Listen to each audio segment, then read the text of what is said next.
Hello friends. Barrister बाबू में चल रहा है हाई वोल्टेज ड्रामा, जहां एक तरफ अनिरुद्ध के हाथों में चोट लग चुकी है। वही अनिरुद्ध के काका बॉन्दिता उसे कहते हैं कि तुम्हें अभी 10 मिनट के अंदर अनिरुद्ध के हाथों में दवाई लगानी है। तभी वो माता रानी के आगे प्रार्थना करती है और सोचती है कि मैं किस तरह से अनिरुद्ध बाबू के हाथों पे दवाई लगाऊं। वही तभी बॉन्दिता के दिमाग में एक बहुत ही अच्छा प्लान आता है। तो वो प्लान क्या है, चलिए हम आपको बताते हैं। लेकिन उससे पहले आप सब एक लाइक और हमारे चैनल को सब्सक्राइब जरूर कर लीजिएगा, ताकि इसी तरह की रियल और इंटरेस्टिंग अपडेट सबसे पहले आपको मिले। तो बॉन्दिता का प्लान ये होता है कि वो एक छोटा सा घड़ा लेती है और उसमें जानबूझकर अपना हाथ फंसा लेती है। तभी अनिरुद्ध के काका आएंगे और बॉन्दिता को डांटेंगे और कहेंगे कि तुम हमें परेशानियां पे परेशानियां देते जा रही हो, तुम कब थकोगी, हम थक चुके हैं तुम्हारी परेशानियां झेलते झेलते। लेकिन वो बॉन्दिता की एक चाल होती है। तभी अनिरुद्ध वहाँ पे आ जाता है और कहता है कि मैं बॉन्दिता को संभालता हूँ। तभी उसके काका कहते हैं कि हाँ संभालो, ये तुम्हारी पत्नी है। वही जैसे ही अनिरुद्ध बॉन्दिता के पास जख्मी हाथ लेकर आएगा, वैसे ही बॉन्दिता घड़े से अपना हाथ निकालकर अनिरुद्ध के हाथों में हल्दी लगा देगी। और बॉन्दिता का यही प्लान होता है। और अनिरुद्ध के घर में काका के आंखों में आंसू रहता है। तो बिहारी बाबू पूछते हैं क्या हुआ, आपकी आंखों में आंसू क्यों है। वो कहते हैं कि मैं अपनी बहू के बारे में सोच रहा था, मैं उसे कितना नासमझ और शरारती समझ रहा था, लेकिन उसने आज अपनी समझदारी का परिचय दिया है।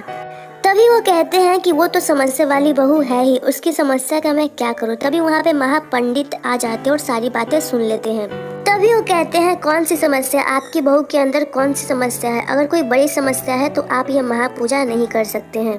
तभी वो कहते हैं कि मुझे पता है कि आज आपकी बहू और आपके बेटे डॉक्टर के पास गए थे और आपकी बहू को क्या समस्या है मुझे बताइए। तभी काका कहते हैं कि ऐसी कोई बात नहीं है। तभी महापंडित कहते हैं कि आप अपनी बहू को बुलाइए। तभी काका बाबू बॉन्दिता को अच्छे से तैयार करवा देते हैं, उसका शुद्धिकरण करवा देते हैं और कहते हैं कि जाओ और महापंडित को शरबत देकर आओ। तभी उधर से अनिरुद्ध आ जाता है और काका से कहता है कि आपने तो बॉन्दिता को मंदिर के सामान छूने से मना किया था, फिर आप उससे ये सब काम क्यों करवा रहे हैं।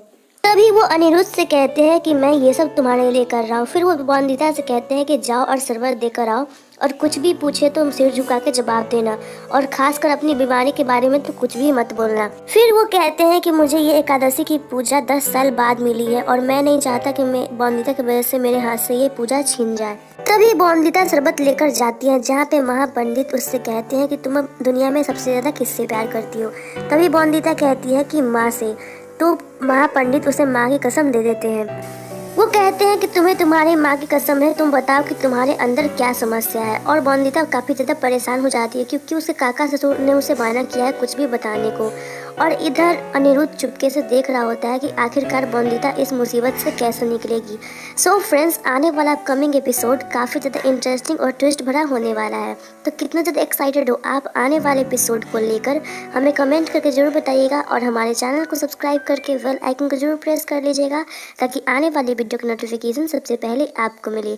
तो मिलते एक न्यू वीडियो के साथ, तब तक के लिए बाय बाय, टेक केयर।